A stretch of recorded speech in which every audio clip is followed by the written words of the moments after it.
Hey you guys, this is Raphael from Relics.com. I hope you're having a great day. I hope you're all healthy. Hope you're staying away from each other. And I hope you're ready to hear about something that's really cool from the Civil War. Today we're going to talk about the Savage Firearms Revolver. These were made in Middletown, Connecticut. They're made starting in 1861.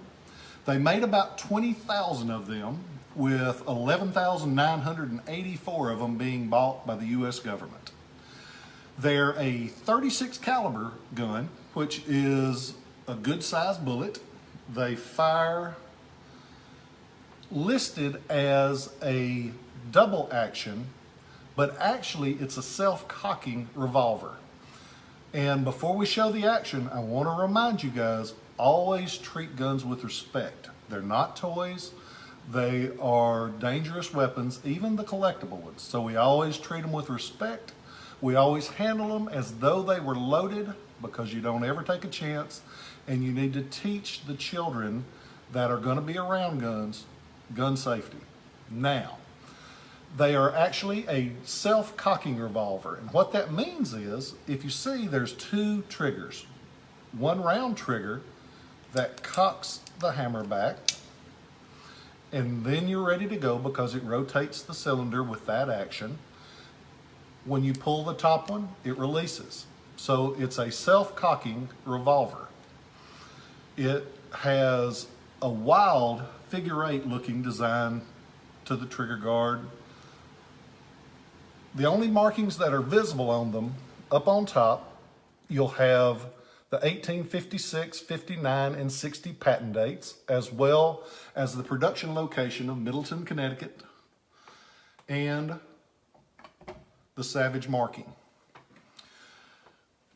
Most of the ones you see don't have U.S. government markings. I think they still went, but not all of them were stamped with the inspector's initials and cartouches. And a cartouche comes from the Egyptian way back when, like a pharaoh's cartouche. It's just a stamp with markings inside of it to make a designation of who it's representing. They do show up with those. Those markings make one bring more.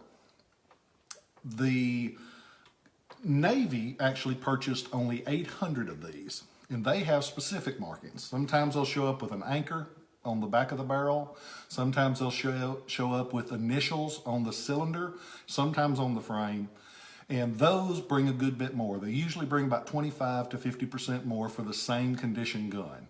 And condition is real important on these guns because that mechanism looked good on paper but was not very functional. Because you can imagine somebody shooting at your butt, you've got the gun and you pull both triggers at once because you are puckered up.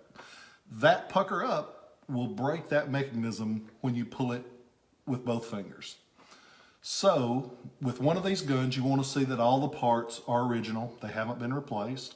And two, you want to see that that action still works, because it is such a neat thing when your friends come over to say, hey, look at this. This is one of the most interesting designs of the Civil War. So if the numbers match, nope, this is live, I screwed that up.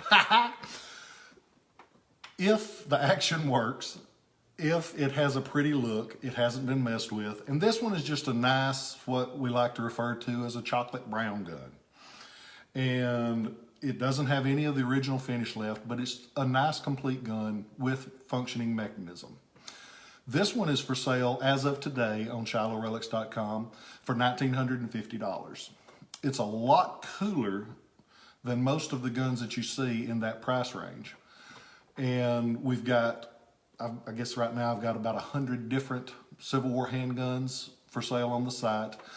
All of the guns that I sell are pre-1898, and the ATF designates those guns as antiques. They are collectibles. They are not intended to be fired. Some people do, and I don't recommend it. That's why they make reproductions. These guns are pieces of history, pieces of art, and I love them. And I'm very fortunate to get to do what I do, and I'm very fortunate to get to share what I do with you guys. If you have something that you would like to see specifically, let me know. I'm always glad to accommodate if I can. I hope that you have a great rest of the day.